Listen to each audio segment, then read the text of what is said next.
So, what is a good source, and how do historians identify what we call primary and secondary sources? So, when we look at sources to support the arguments that we're trying to make, we look at what we try to find first we look at primary sources. So let's talk about that first. Primary source, secondary source. A primary source comes from the time we're looking at, and it is someone who was connected directly to the event or the period that we're looking at. So a picture taken by someone as Pearl Harbor was being attacked is a primary source.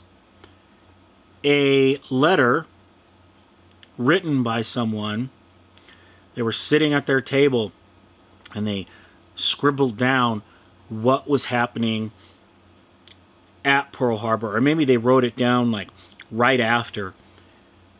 Someone directly involved recorded this. Someone who painted a picture of a Roman town. We can use that as kind of a source from that time. Primary source.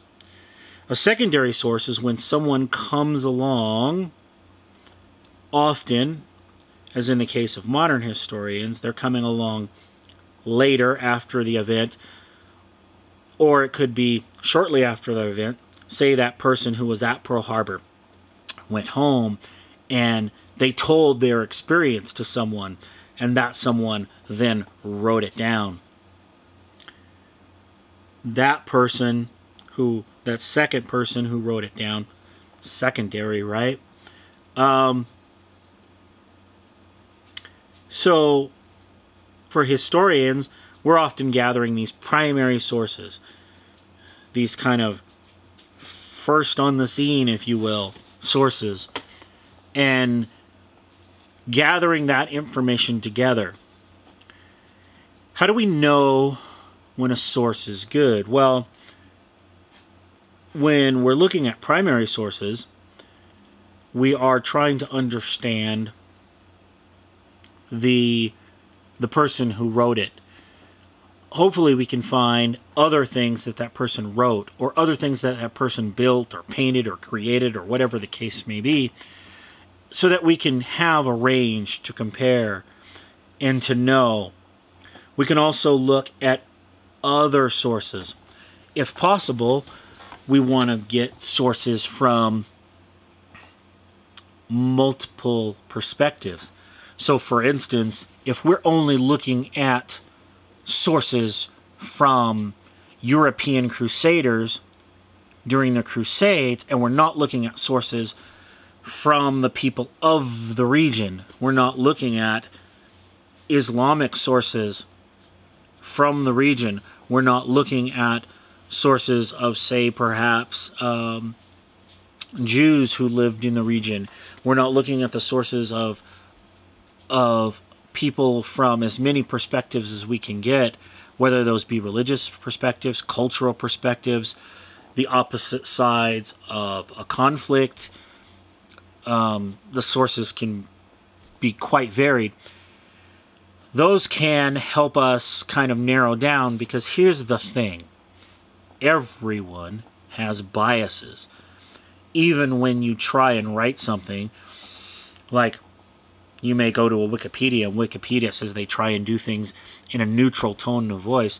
Well, there are biases there. There will always be biases. You can't get around them.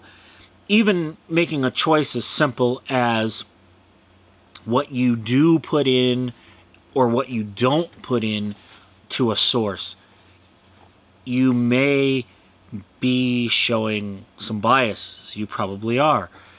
By those choices that you make, what you think is important, that's reflecting a bias. Now, that's not to say that biases are bad or negative all the time.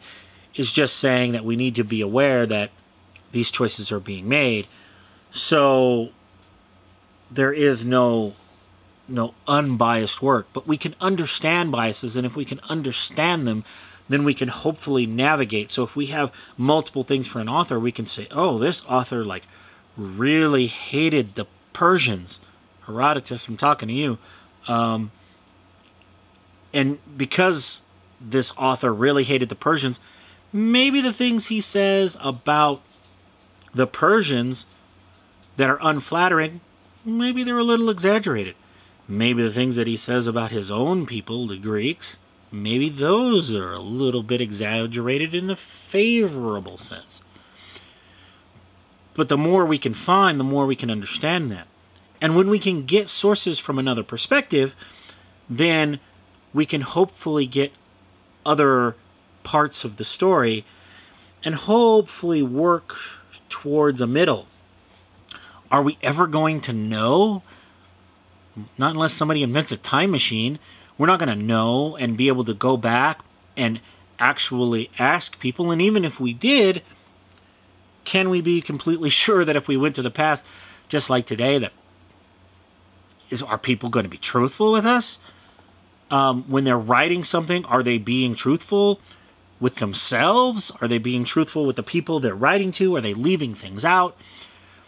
Sometimes we need to examine sources not only for what they say, but for what they don't say, what they omit. It can be very telling to a historian when we're looking at a topic and a historian may write about a town, and we know, say for instance, that in this town that a particular community was very prominent, say a Jewish community in medieval Europe, but that nothing is written about that community. That can say something to us when things are omitted, just as much as when they're said sometimes, especially if we see a pattern developed in those omissions.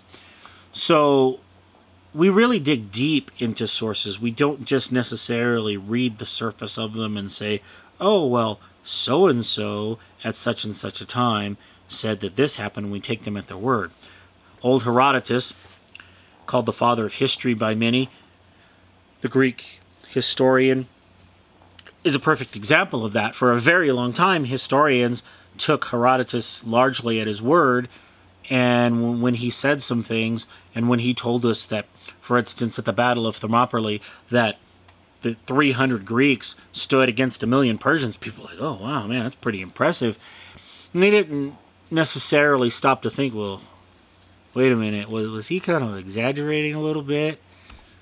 He probably was. We're pretty sure now he was. By looking at other sources, by looking at examinations, looking into how many people it was possible to transport and have in an army, and so many other aspects of things where we don't necessarily take things at their word. So when you are engaging in history and you're just pulling things off the internet, we have to look, are these people that we're listening to, are they academically trained? Do they have some kind of credential that allows them to investigate and interrogate these sources and ask the right questions so that we can be sure that the information we're getting is accurate? Because there's a lot of false information on the internet. I know that's a huge surprise to people, but there is. And so understanding the credentials of the person. Do they have a degree? Are they an expert in a particular subject? If you bounce back to the video as type of historian, right? When I talked about this book a little bit, what type of historian are they? Is this their field? Now, that doesn't necessarily mean that they're not qualified to talk beyond their field, but it may have an impact when, say, a historian of religion starts dipping into, say, financial history. And it might be a place where a financial historian may come in and say, well, I don't necessarily disagree, and here's why. using their evidence, using their sources. So the credentials of the person is very huge.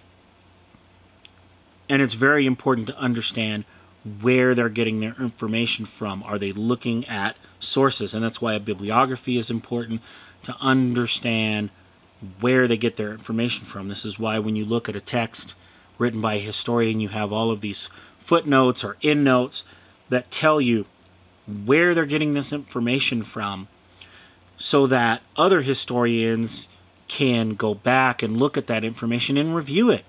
We can check it. We go through a process as historians when we get to a certain level and we turn something in where the work of historians is peer-reviewed. That means that other historians look at it and examine that work, and they say, I think you're onto something here, or they say, maybe you need to revise this and here's why. Maybe you need to look at this source. Maybe you need to understand these things or research more into this particular aspect and then go back and perhaps revise. That's a very, very important, that peer-reviewed process, that's used all throughout academia. It's quite different than what you see on the internet. It's even quite different than what I'm doing here, because this isn't being peer-reviewed, right? But I am giving you that warning. Keep your eyes peeled. Who are you listening to? What are they saying? Where are they getting their information from?